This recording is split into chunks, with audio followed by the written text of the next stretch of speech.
It's over 9,000!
Welcome, Super Elite Warriors, to Final Forum, a podcast for the discussion of all things Dragon Ball. I am your host, Jelli, an elite recruiting member of the Frieza Force on a mission to find the best warriors from across the galaxy to join the greatest army of all time, and I am joined, as always, by my new recruit co-host.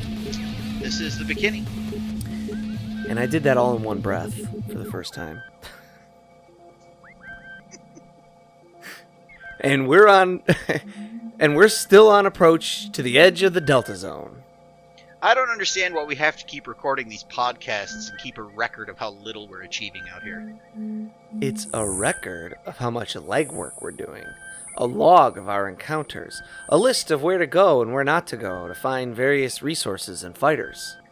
Yeah, right. I mean, if anybody ever wants to know where to find giant crickets that bite off heads or worms that eat your brains, they can just listen to our dozens of episodes to find those two little factoids. Don't forget our other encounters.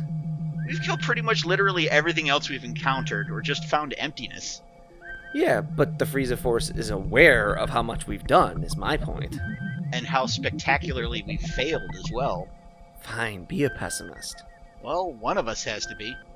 I don't see why, just go with the flow. I'd rather not flow my way into oblivion at the hands of Lord Frieza. That's another thing. Stop it with that. Lord Frieza is not going to kill us. What? How can you be so sure? Because once we get outside Frieza-controlled space, he'll have a hard time finding us. What was that? Nothing. As I've said before, when you've been around as long as I have, you'll come to better understand our Lord.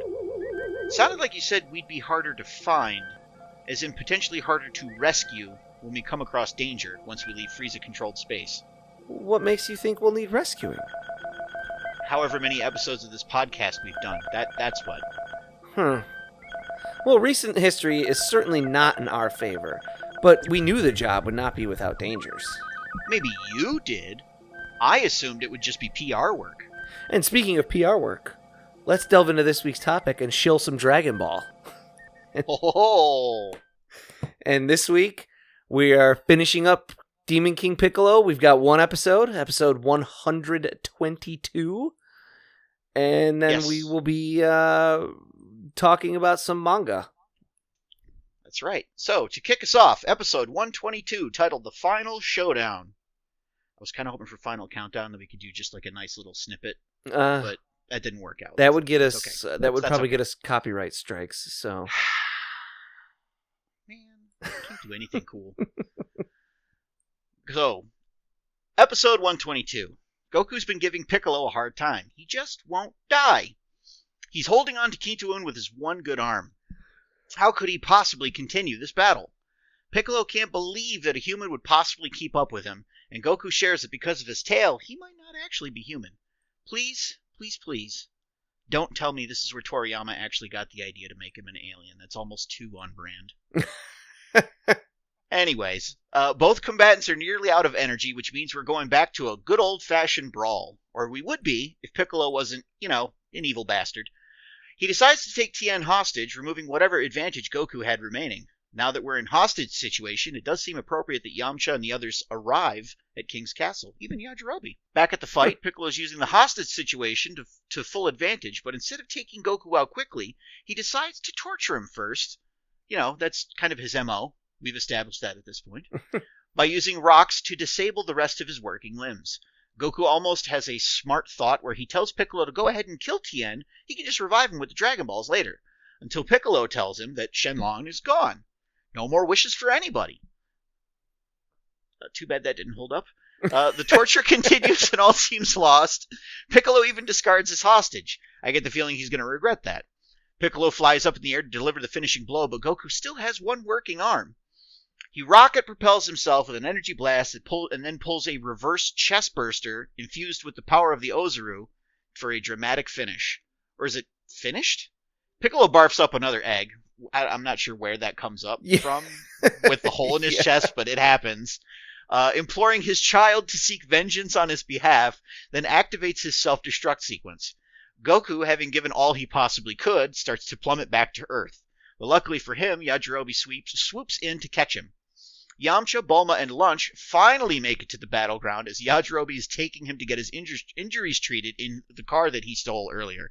And Tien informs him that what Piccolo said was true. Shenlong is gone. Then they kind of have like this weird little rival moment where they talk about looking forward to the next Tenkaichi Budokai, despite, being in a giant crater that used to be a city. Yeah.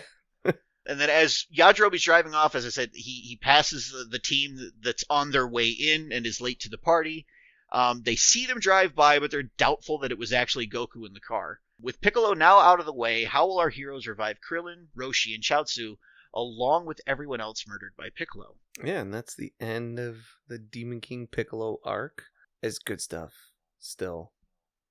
And that was a great... It's a great little final episode. A great culmination of the fight. Some wonderful voice acting. Like, don't get me wrong, I can't speak a word of Japanese, but the voice actors, in my opinion, did a fantastic job of conveying the emotions just through sheer like tone and like we talked about it last episode. It was Aono Takashi, the voice actor for Piccolo. Mm-hmm. He's coming out of his performance sweating, ready to throw up. Yeah. I mean, like everyone put 110% into this, and it absolutely shows. Yeah, it's one of those things where even if there are certain performances and things that even if you don't speak the language, you can tell whether an actor is doing a good job or not. I've watched one or two Godzilla movies in my day. What? Really? You don't say. I never knew that. And like you can tell when there's someone who's giving a really good performance versus just someone who's doing okay versus like it comes across in their tone, like you said. Yeah, you can just hear it. Yeah, they have like a sincerity to it. Yeah, and it can be in all sorts of manners of that, right? Where you can get just from picking up on human intonations and our tones, you can pick up on like really good subtle performances sometimes, and you can pick up on really good over the tops and really good anger and happiness and joy and like relief and those kinds of things. Those things do come through. There's a really great I've always liked it, and it's from a movie that's not the best. It's from 2004's Godzilla Final Wars. The main antagonist of the movie is an alien, and the actor plays it just perfectly over the top. That perfect over the topness. He's supposed to be an arrogant braggart who has like never faced an iota of defeat ever and is always been right, and like is also very aggressive, and he faces his first defeat when Godzilla kills one of his monsters, and his reaction is like a person who has lost for the first time in their life. He is so mad, that he doesn't even realize that he's still got another legion of monsters, which like Godzilla obviously still kills, but he doesn't care about that. He's just so mad that something didn't go his way. Reminds me of Piccolo when Cymbal and Tambourine bit the dust. Yeah, yeah. That takes us to the end of the anime, and now we're going to do what we usually do, and we're going to compare and contrast the manga to the anime. And I have a bunch of notes.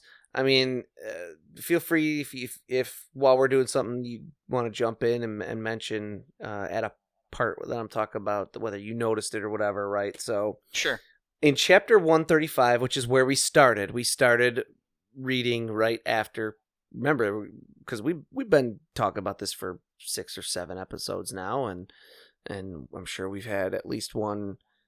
I think we've had our March Madness tournament in the middle of this, so it's been weeks and weeks since we've been talking about this. We started with Krillin's death. There's a note in chapter 135 as Roshi's talking about his past history with Piccolo of who is young Roshi and who is young Crane on each character.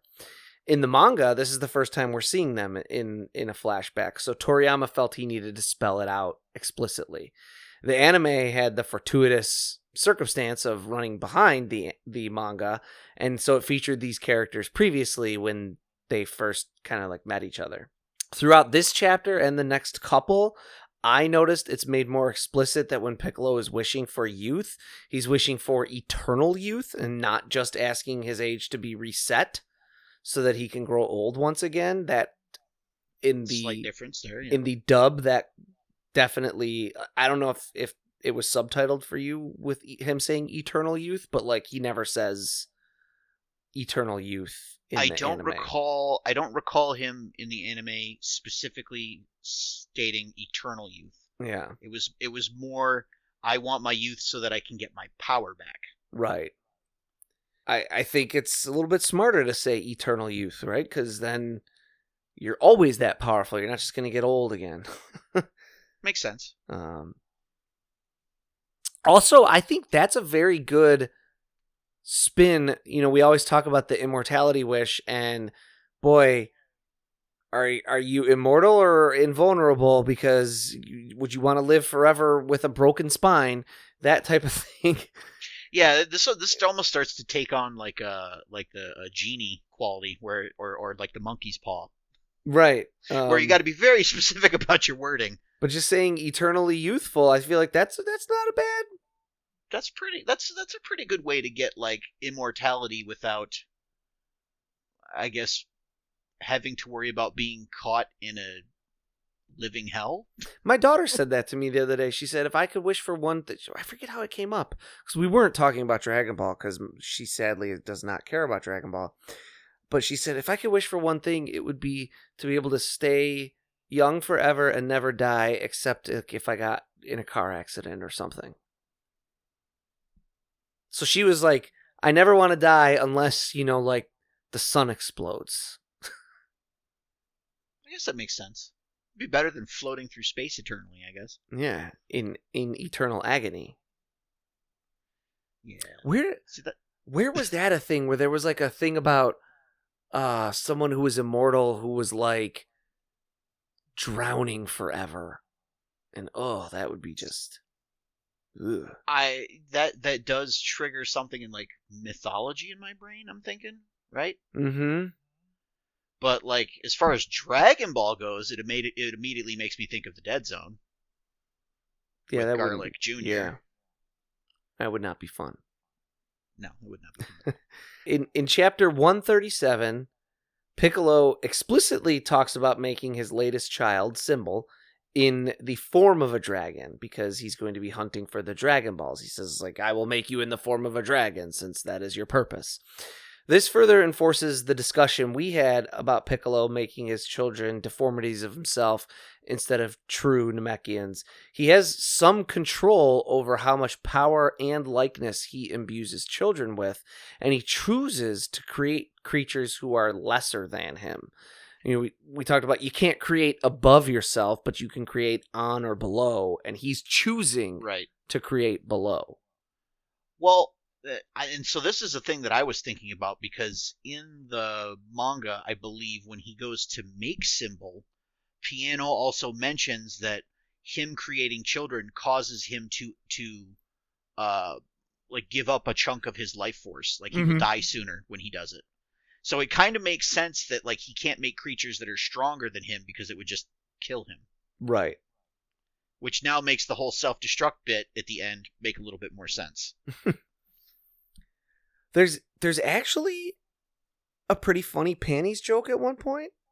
And now we just always talk about how this is sort of the sign of the times. Although by this point Bulma would be legal, wouldn't she? I hope so. She's 16 when it starts. It's been at least 3 years. Sure. It's fine now. But it actually is a kind of funny one that I thought it was funny. It really breaks up the tension. The Kame crew, as we've been calling them, are talking. They're putting their heads together on how best to fight Piccolo. They're talking about, should we get the Dragon Balls? Should we train? Should we use the Mafuba? They're dealing with Krillin's death, talking about putting him on ice. Oolong is like, oh my god, is he going to be like a zombie when he comes back? There's a whole bunch of serious stuff going on. And you see the little skeleton of Krillin and like everything's all sad. And Roshi seems to be super deep in thought. He's not saying anything. And then he randomly just goes, light gray. And everyone's like, What does light gray have to do with Piccolo? And he's like, what? Nothing. It's just the color of Bulma's panties right now. That's like a funny tension breaker, I think. I might give you that one. Roshi's still terrible though. Yes. It's I was listening to another podcast recently, and they said it's just sort of what it is, and it's like we shouldn't gloss over it because we don't want to create a like mythical version of what Dragon Ball is and ignore its flaws. Yeah. But we also don't want to try to retroactively cancel something from, I don't know if you can, honestly. Can you even cancel anything? Like everything that's been canceled has come back. Well, I mean, it's just silly to like take something from the 80s and try and cancel it. Like, yeah. What are you talking about? But it's sort of like let's acknowledge it and then, move on. So, when Goku and Yajirobe first meet, and actually this is technically before they meet, the drawing of the fish is so good. I actually went back to check this after I saw your notes, and I have to agree it is actually a really well-done drawing of a fish. And that's something I really, really love about the medium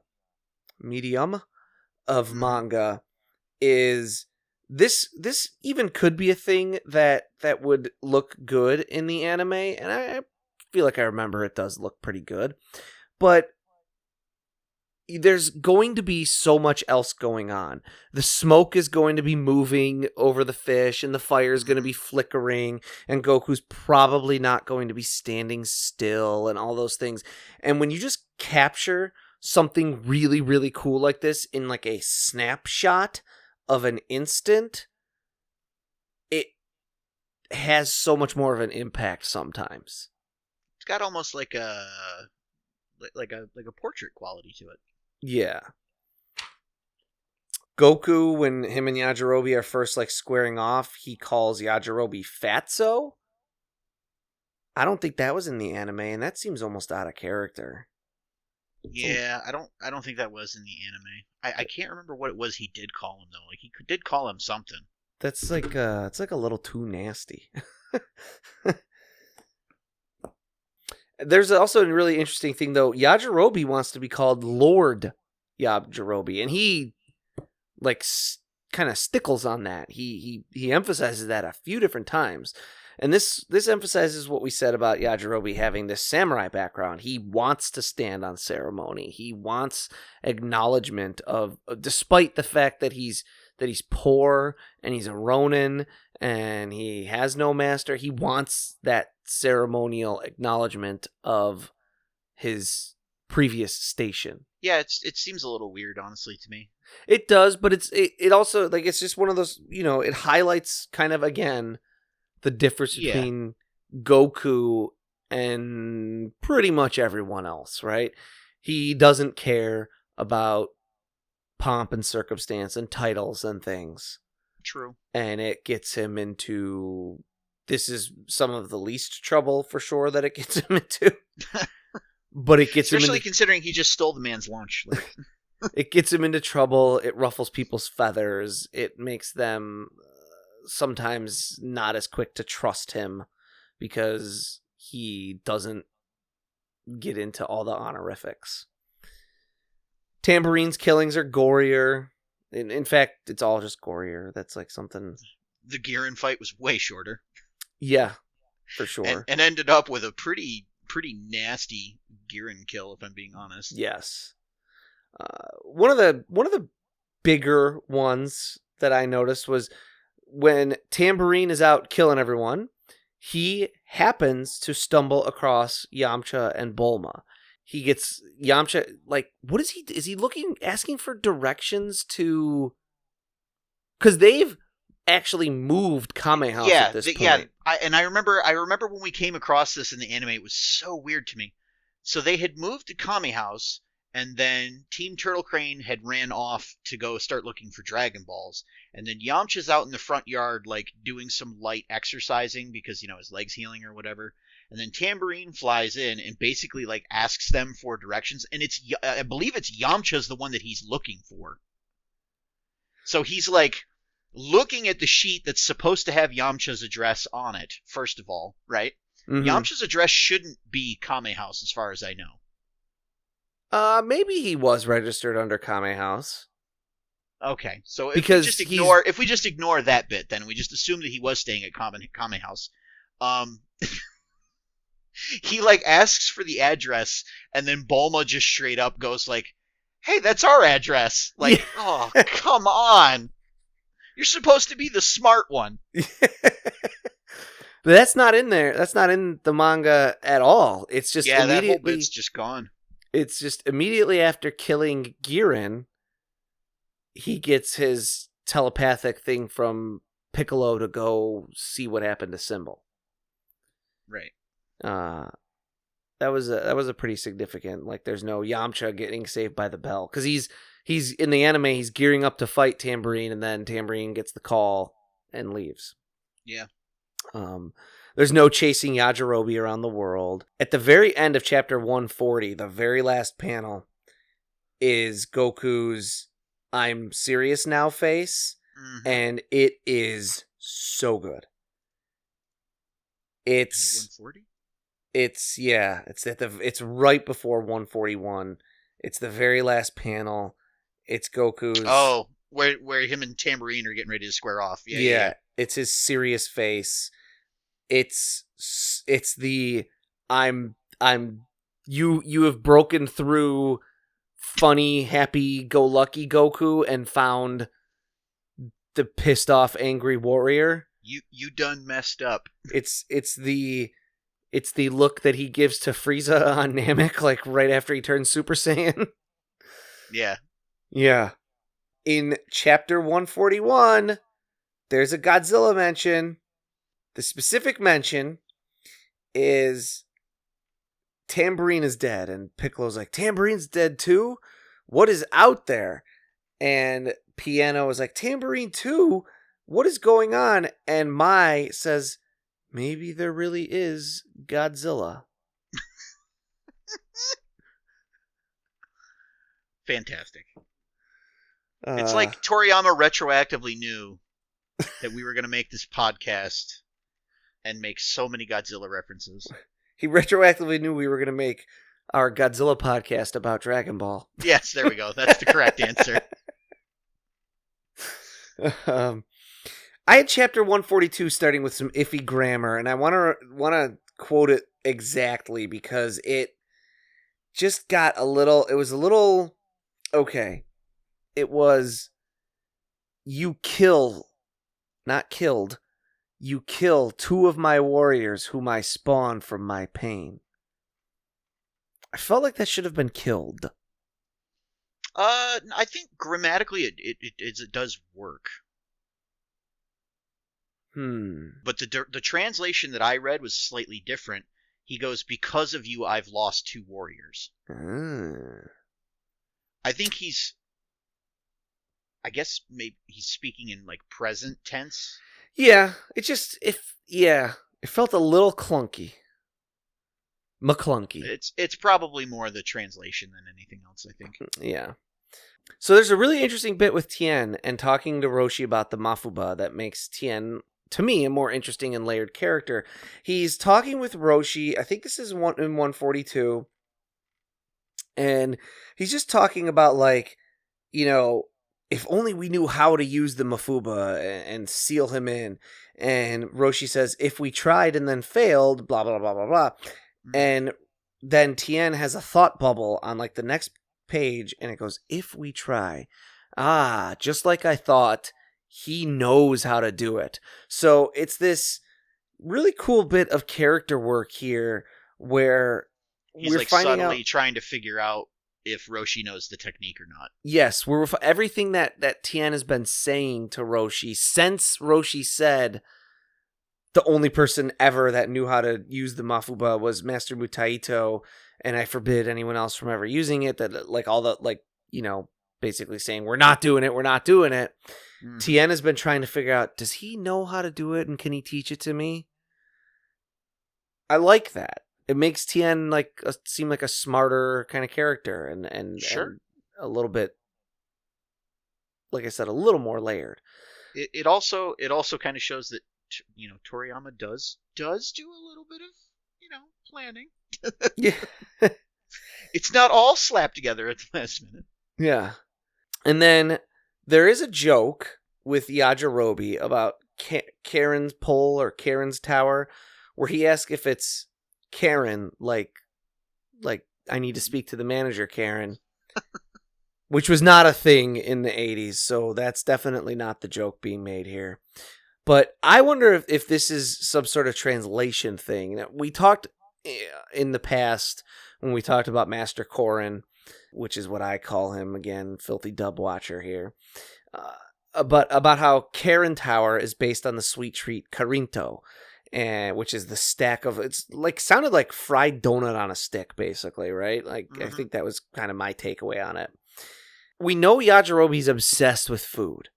So I kind of was wondering if Goku asks to go to Karen Tower and Yajirobe is asking, do you want that treat? Do you want a Carinto?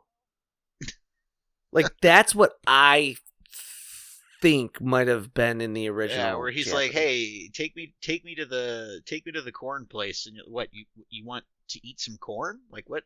That almost feel like that would have been a better joke, Although the manga, the Vizbigs that I've been reading have been translating them as Karen and not Korin. So, can you guess what I meant to lead this episode off with this? Can you guess what my biggest complaint is about the manga?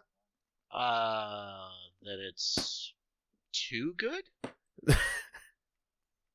The word 2 is in it. It's that I had to grab 2 volumes off my shelf. Oh. I'm reading those Vizbigs. I always talk about how I like it when I only have to grab one. Yeah, and now look at you. This is how they get you. I got a couple things here. So we got chapter 143 is the end of the 4th Vizbig, so there's a few notes and summary here. In chapter 140 on the cover page, Yajirobe is riding a motorcycle that says Yajirove. This is a wild situation, actually. So in Japanese, there's no sound for a V. There's no V sound in Japanese. There's in modern Japanese, there's a little bit because of loan words that make their way kind of over into Japanese. But in the roots of the language, there's no V sound. Toriyama makes kind of an assumption here, because Japanese people pronounce the V like a B in English. You would do the same thing in English. So he writes his character's name Yajirove instead of Yajirobe because he's basically trying to translate on his own and gets it wrong. Yeah, and that's there's other languages where there's no real V sound. Don't Spanish people say all V's with B's? I'm not sure. I feel like there's something similar to that in a few other languages. In other languages, I'm not sure. I do know that in Japanese also, I think it's the D sound. They don't have a good parallel for that one either. It ends up being more like a rolled R sound is like the closest that they get to it in root Japanese. Mm-hmm. So it's kind of like a similar situation there. Yeah, so yeah, he's basically like, oh, it's like such a weird thing because he's almost like, oh, there's no V in Japanese, so there must be no B in English. Like, which is a weird assumption to make. Right? At the end of various volumes, there are Q&As with Toriyama, and he sheds some interesting light on a few things. For starters, he's asked how long it takes to write a chapter, and he says that while it can sometimes take him days to think of ideas and what he should actually put on the pages, it only takes him about 30 minutes per page to draw, usually.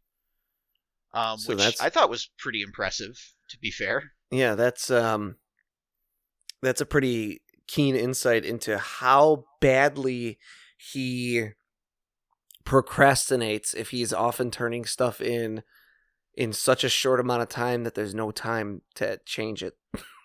Oh, come on. He's not procrastinating. It's writer's block. It says right here. Someone asks him how old Puar and Oolong are, and he says he has no idea. Fair. There's a unique peek into Japanese fashion in the 80s as a fan sends in a picture and says he's told he's not very fashionable, and Toriyama says he agrees, but it works well for him. And though there's no picture, what he's wearing is a t-shirt and jeans. Jeans and tees were not paired together, apparently, despite everything I've ever known about fashion. That feels like 50s America, like where you'd wear the button-down shirt. I getcha. Okay. With jeans, right? You wouldn't wear jeans with just like a t-shirt. Unless you were part of those greasers. I remember being in like 6th-ish grade, maybe 8th, and wearing like not nice shoes, but like non-sneakers with jeans one time. Mm-hmm. And being like relentlessly picked on for that.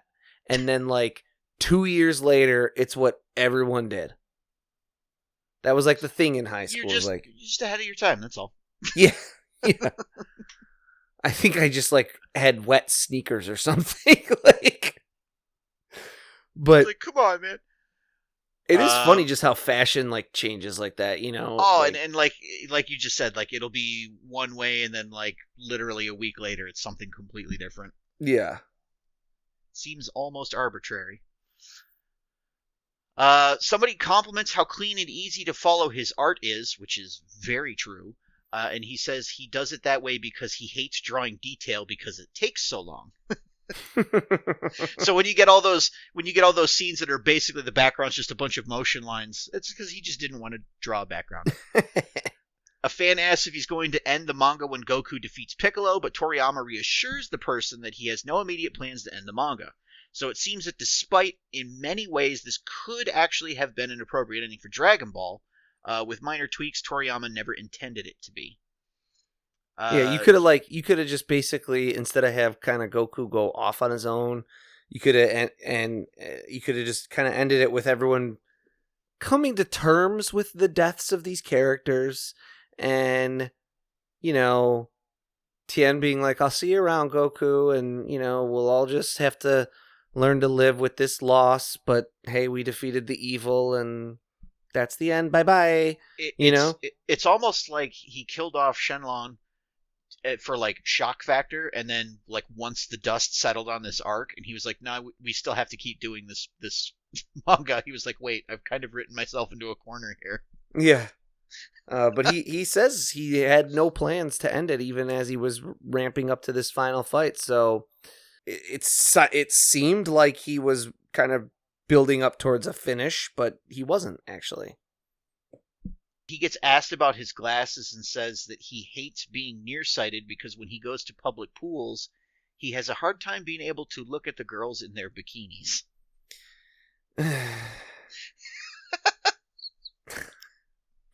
That's the 80s, I guess. Now you can see where a lot of the humor comes from. Oh, that's a terrible thought that Roshi's actually just a self-insert of Toriyama. That's the worst timeline. Yeah. He could just be trying to be a little funny too, but... Oh, me personally, yes. In all seriousness, I think that's what it was, is he just intended this to be a joke, and it just didn't age well 40 years later. I mean... Yeah. So, one little difference that I noticed is, like, as the what do we call it? The turtle crane? As the turtle crane... Team Turtle Crane, yes. Team Turtle Crane are out collecting the Dragon Balls. A few different times they go through, well, we have 4 now, we're on our way to the 5th one, Piccolo has 2, we need to get those, and they like, it's not even remotely confusing, but they throw out like numbers several times, and you see Chaozu on his hands doing the like 1, counting. 2, 3. In the anime, that happens a couple times. It doesn't happen at all in the manga. There's something I kind of picked up on. In my colored pages, so, various chapters are colored here and there. Piano is orange. Oh. Not green. Oh. See, this is the part of the lore where Toriyama is setting up for Super Piccolo down the line. Here, yes, you've seen it here first, folks. We're calling it right now. This is how long Toriyama's been planning this. Playing the long game. Chapter 150, the cover page, because it's actually like in... A lot of the cover pages are usually just like collated kind of at the end, but chapter 150, the cover page is in the, like, with everything else. I think in part I think it's because he did not submit enough pages that day, and like, so the cover was considered one of the pages because he was sick. He says, and it's just the cover page is like just a tiny little doodle of him sitting behind a desk with like a hot water bottle on his head and a mask on his face, and it's like, I'm sorry, I've been sick, I hope that my art still looks okay and you don't notice any glaring problems in the story. Like, this might seem like it's classic Toriyama, but this is actually something that I've seen also in a couple other manga series when the creators and the artists, they get sick and they just don't quite hit their deadline in time. So this is actually this is something that happens not like regularly, but pretty consistently in manga. Yeah, people get sick. It's hard to work when you're not feeling well. Yeah, that's true. But yes, yeah. Hope you don't notice any problems in my storytelling. Listen, we did, but I don't think it's because you were sick. In his defense, I don't think he was expecting, grown men 40 years after he wrote this chapter to be analyzing it like this. In my humble opinion, the manga connects the Ozuru a little bit better to kind of everything that Goku does throughout the end of this, with the God Water and even with his kind of final punch through Piccolo. It sets the Ozuru as like sort of the drop back for those things a couple of different times. Yeah, and I'd agree with that, because in the anime, that last punch, like especially with the backdrop of the Ozuru, like, felt like it was coming out of left field to me. I don't know if maybe I just missed something earlier, but I was just like, oh, okay. In the manga, I'm misremembering the anime at this point, but in the manga, Korin is surprised when Goku he says he can sense the ki of others, and Korin is like, "What? You can sense that?"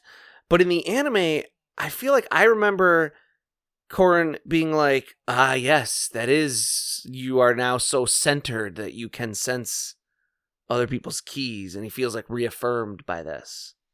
My keys are hanging by my front door right now. Yeah. Mine are on my hutch, as I call it. But no, I feel like that's kind of a difference to me, I guess. Yeah, no, I think you're remembering that accurately. Okay. Chapter 155 is the one where Piccolo magically grows a finger, and Toriyama calls it out as saying, "Oh, look, he grew a finger." I'm actually kind of hoping that he was like doing his final reviews of the pages and then realized that he gave Piccolo 5 fingers on that one frame and was like, crap, what do I do? And then just wrote in a little text box. It's just, that will always still kind of blow my mind of like, he says you'll die in 5 seconds and then he grew a finger. Like, can't you just... That feels like something from like one of those parody movies. Like you said, I want to understand how this happened. I really do. Like, did he make a mistake in drawing it and go, "Oh no," and I don't have time to redraw that? I guess I'll just say 5 seconds and he grew a finger. Or did he come up with the line, "You will die in 5 seconds," and then be like, "Oh wait, it'd be dumb to have him holding up a whole hand and one finger." Disagree. So I'll just have him, I think it would be great. I'll just have him hold up a whole hand and say he grew a finger. And you're like, why not just make it 4 seconds since he has 4 fingers? Honestly, what I really wanted was him to say you're going to die in 5 seconds, and then he just holds up 4 fingers. Implying that he doesn't know how to count. Or 4 fingers and his other 1 finger. But yes, that is in chapter 155 if you're looking for the moment. Or like three on one hand and 2 on another. And then we mentioned this at the end of our last episode. Tien and the Mafuba play out in the final battle very, very differently. Yeah. This is one of the biggest differences we have had between the manga and the anime in quite a while. Aside from like straight up filler, like Inashikacho and stuff like that, but I don't count that, frankly. I'm talking about it comes to adapting something from the manga and interpreting it into the anime. What the manga does versus what the anime does are wildly different. In the anime, as you will recall from Bekinney's synopsis recap, Tien brings the rice cooker down with him, tries to use it on Piccolo, Drum jumps in the way, it gets used on Drum, and then poof, he misses, and it is the explanation for why Tien's energy is so low for the rest of the battle. Mm-hmm. In the manga, as Tien is preparing to go down to fight King Piccolo, he picks up the rice cooker and it has a crack in it. And he says, "Oh no, I can't use this." And he just leaves it behind. I love it. So he spent days mastering this technique, and then never bothers to check the jar for any imperfections. Amazing. The man with 3 eyes couldn't see that the pot was cracked. Top-notch comedy. That's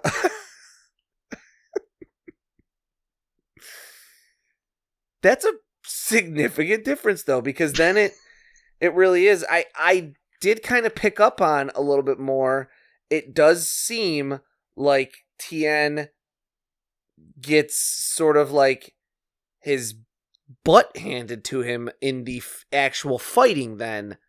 Yep. A lot more in the manga. And that's because if he doesn't use the Mafuba, then you have to find some reason for him to be exhausted, so it's that he gets knocked around. Yeah. Oh, and then also Goku kicking in Drum's face. That's a bit more graphic in the manga, to be fair. Yes. In the anime, it kind of just looks like a crazy, like cartoon deformation and like his eyes bug out. And then like you go and read the manga and he just straight up just deletes his head. And then one of his eyes is just left dangling there. Yeah, it's pretty brutal. Speaking of horrific injuries, why doesn't Piccolo regenerate as we know Namekians can? The real reason is that Toriyama's making this all up as he goes along and didn't yet think about Namek. But if you're looking for an in-universe explanation consistent with what we later learn, it's that due to Piccolo's nature as being sort of a half-being split off from another, he either forgets or does not realize that he's Namekian, thinks he is merely a demon, and so he doesn't know he has these powers and therefore can't tap into them.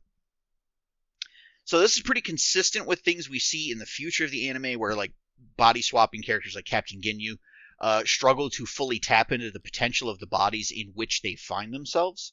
Yeah, so that's just kind of like our little headcanon to sort of explain that plot hole. And also, it is consistent with what we learn about Piccolo, and we'll be talking more about that in the coming weeks for sure, but because he is the attempt of another being to purge himself completely of evil, he is thought of by that person as just like an evil entity, not part of his essence, I guess. Mm-hmm. This is the character that we never ever see in the anime, known as the manga known as the Nameless Namekian. The being who comes to Earth, who splits himself in two and becomes Kame and Piccolo. We'll be talking more about them, like I said. But yes, because this Nameless Namekian thinks of the evil part of himself as like not being really part of himself, Piccolo doesn't think of himself as being a Namekian. I guess that could make sense, because if all he is really just all of the concentrated evil of this other being, it might just be that those things decided to just sort of take the form that it was used to at that point.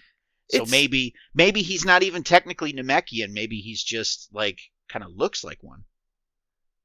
Yeah, it's kind of like and I have to admit, so like I'll say at this point, maybe trigger warning for anyone who knows someone who might be struggling perhaps with DID or maybe knows more about DID and the psychology behind it than I do.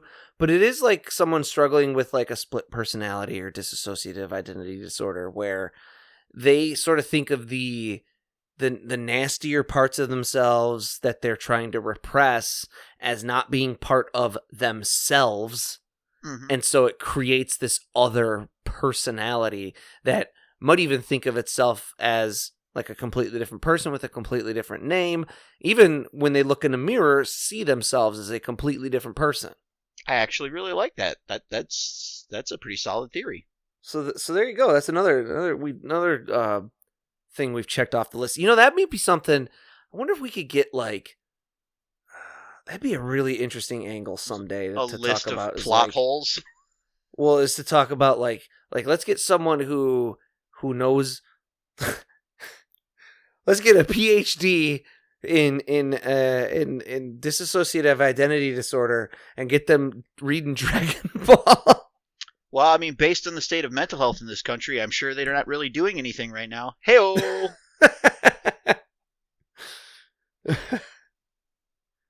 Hey, remember Journey to the West? It's a bit of a niche thing. You might not have heard of it before. Definitely not on this podcast. Well, we don't have much of it really going on here in any explicit way, but just to sort of bring it up because, it's Dragon Ball. We have a pretty big difference here between the Chinese folklore and something we see in Dragon Ball. In Journey to the West, very few people can lift Sun Wukong's staff. Only great warriors and powerful beings. This is because it weighs 6,700 kilograms, or, in freedom units, 14,000 pounds. This makes it a formidable weapon, as being slapped with the bow staff that weighs about 7 tons would definitely do some damage. However, Bulma can carry the power pole. So if you want an explanation for this, I guess you would just say its magic allows it to be lighter, as it as like if you just need to carry it versus attacking with it. I personally prefer the Thor's hammer approach, where Okay. like you have to be a decent person to be able to lift it up. And don't get me wrong, Bulma's got her shortcomings, but overall, generally a decent person. And we've seen Okay. examples of it here. Like she cares about her family, she wants them to be safe. She overcomes sort of her fear of dying to go and join Yamcha to go and face Piccolo. So it makes sense that she would qualify for it using the rules for Thor's hammer, I would say.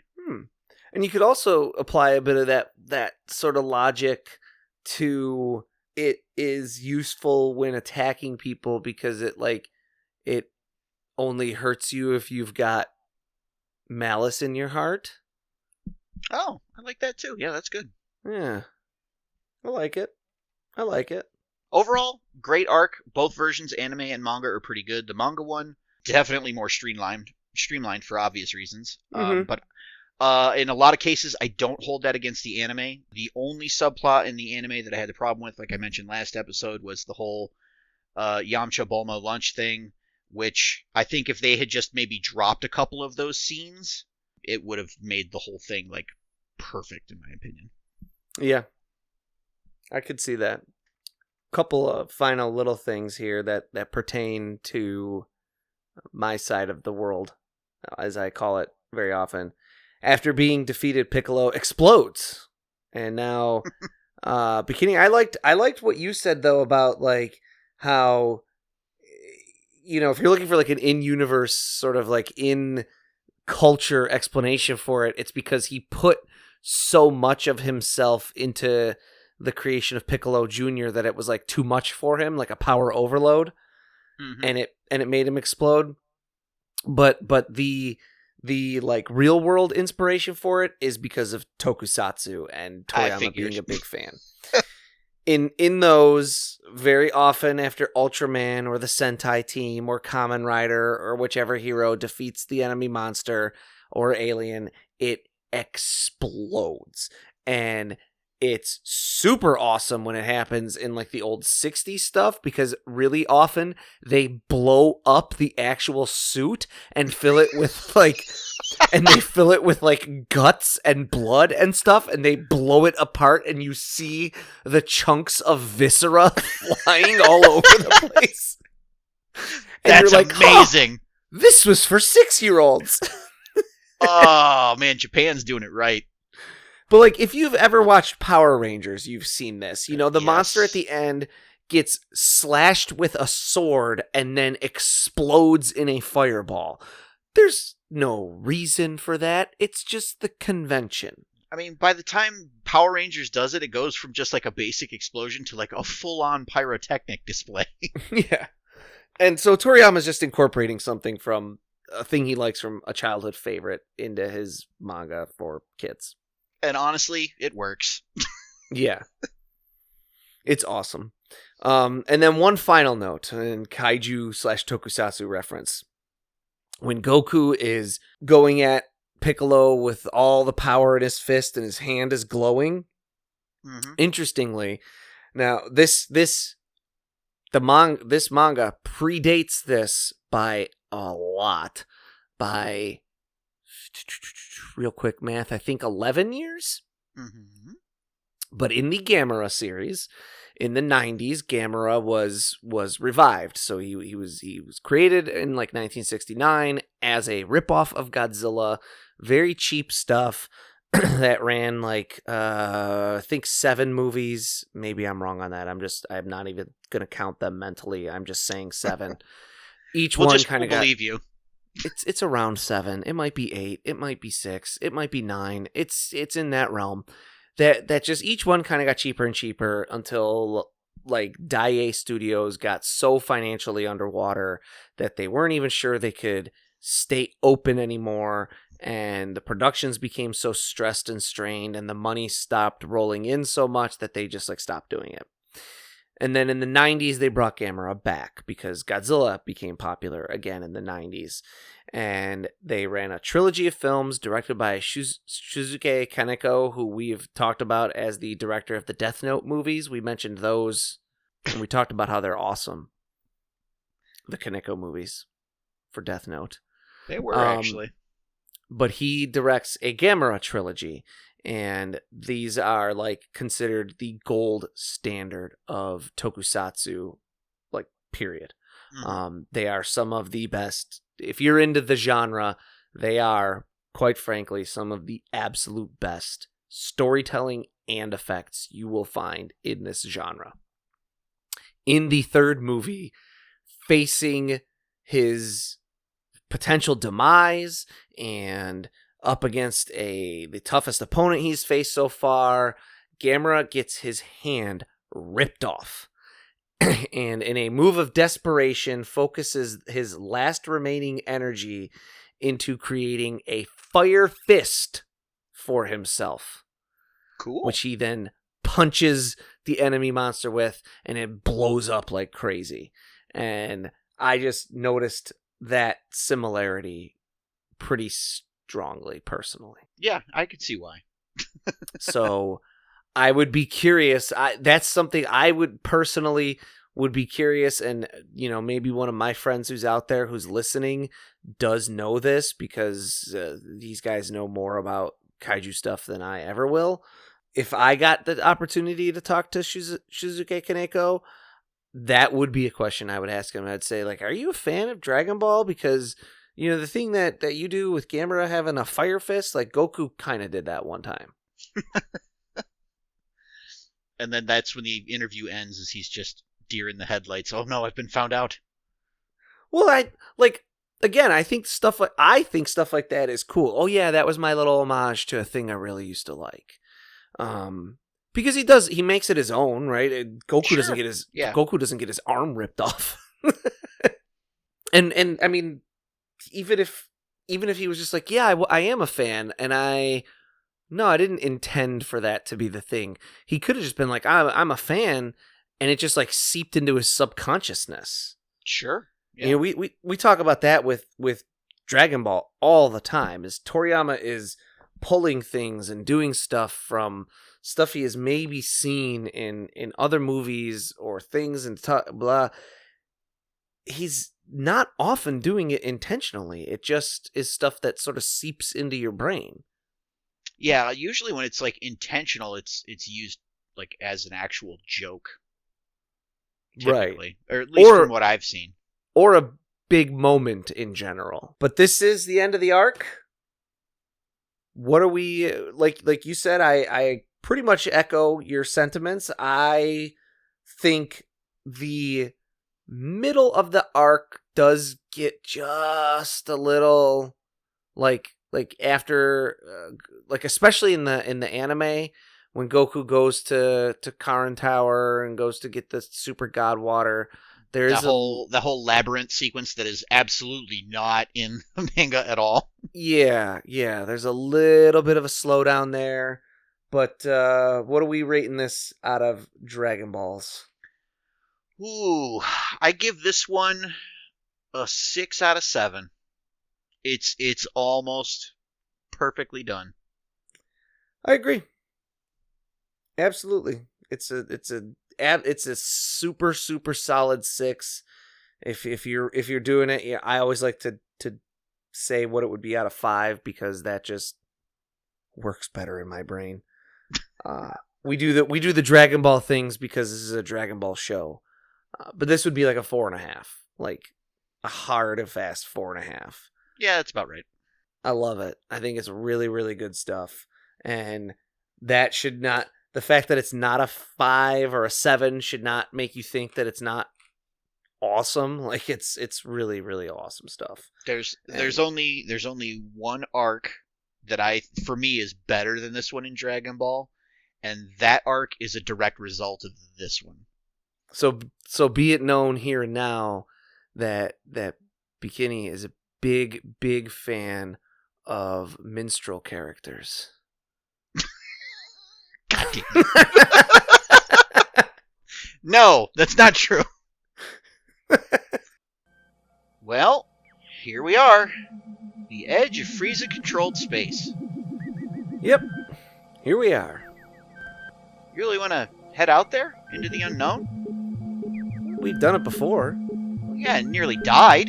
You even buried me. I admit that was a close call, but look at it this way. What are the odds of finding a group of evil Bekinney clones out there plotting our demise again? Again, they weren't clones. And again, in an infinite universe, that chance is not zero. True, but it can't be great. On we go. Shall I perform a scan for power levels? It can't hurt. I'll look for planets that fit the bill for Earth, and we can cross-reference our lists and pick the targets that most closely tick off both. Well, that is a plan. I don't know how good a plan, but it is a plan. Absolutely it is. We'll take our leave of you here, listeners.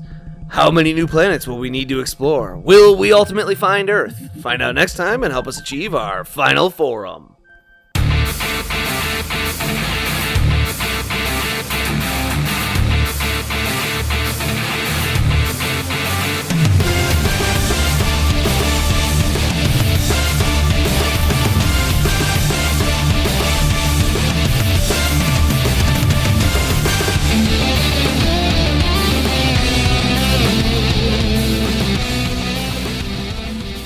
Final Form is written and produced by Tom Gwelly.